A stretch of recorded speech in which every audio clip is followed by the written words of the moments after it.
One, Roberto. We just met an hour ago. Roberto and I connected over this recent book, Small Scale, which I really call Urban Interventions. And I'm going to talk about today the concept of urban interventions. And so Roberto was my connection to the school. So thank you, Roberto, for bringing me here. I had a great day in Miami today, looking around all over the place. And it's a wonderful thing for me is that when I was speaking with Roberto, he said, oh, there's a fellow here who knows you, David Rifkin. Dave. So I haven't heard his name for 20 years. David and I worked together in the early 90s. He was the first person when I set up my office who came and worked in my office. So it feels really great to see David as well, which I haven't seen literally for a decade and a half. So what I'm going to do today, I'm going to talk about a few things. I'm going to get it all done in 40 minutes. One, I'm going to talk about how we approach architecture in my firm in Boston. I'm going to specifically talk about houses and a few commercial projects. And then I'm going to talk about what I call urban interventions. And in the gallery, I can talk about all the projects that are in there. And there is a nice book that was put together, and everyone that's sold, I think my office gets $1. So I don't know if you have them here, but if not, you can get them. So, Miami. Wonderful walk around today because it's a distinct environment. I'm from Boston. And Boston's an entirely different type of place. It's a place of brick, it's a place of a lot of greenery, it's a place of different type of vegetation. It's known, of course, for the American Revolution. It's known for all the universities. It's known, New England's known for lobster. It's known for the last few years for the Boston Red Sox. Yeah. You really have to respect that and work with the past and the work that you do.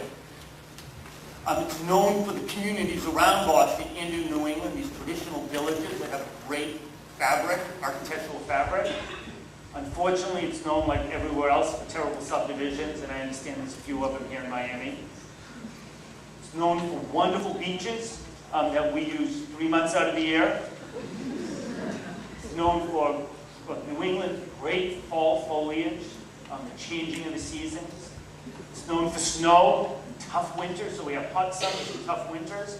Sometimes we get a ton of snow, like last winter. So this first project that I'm going to talk about is a small residence, an 800 square foot house on the island of Martha's Vineyard, where we've done a lot of work. 800 square feet, that's probably about as big as some of your apartments or apartments that you share with friends. A very small structure. And the instructions of the owner were to make it so that when they showed up midwinter, it was warm. When they showed up midsummer, it's cool. It's second growing for some people, a couple of people. And they wanted to do it without fossil fuels.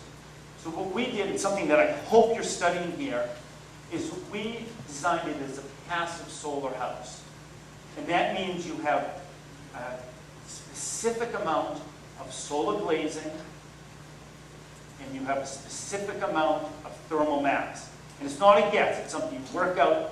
Specifically, you make thermal breaks so it stays cool in the summer and warm in the winter. There's not a course on that at the school here. John had suggested that it does. Also with our projects, we try to come up with a concept or an idea, and that helps us sort of design around it. For this project, once again, very small house, 800 square feet. I wish I had my little pointer, so I'm not going to be very good with my mouse. But the idea was that the Wampanoag Indians who inhabited the vineyard, they used to fish with Seine nets. And as a kid, I spent a lot of time in the vineyard. We used to have these nets with go through the lawn, you'd get fish, big gills stuck in it, and be a lot of excitement. So a concept here is that ring of columns that you see becomes a Seine net. In a sense, these little architectural objects, these little pieces, are fish that are stuck in the net. And one of these components, let me see if I can do this. Oh yeah, look at that. One of these is specifically for living, one is for sleeping, and the third in the middle is for bathing.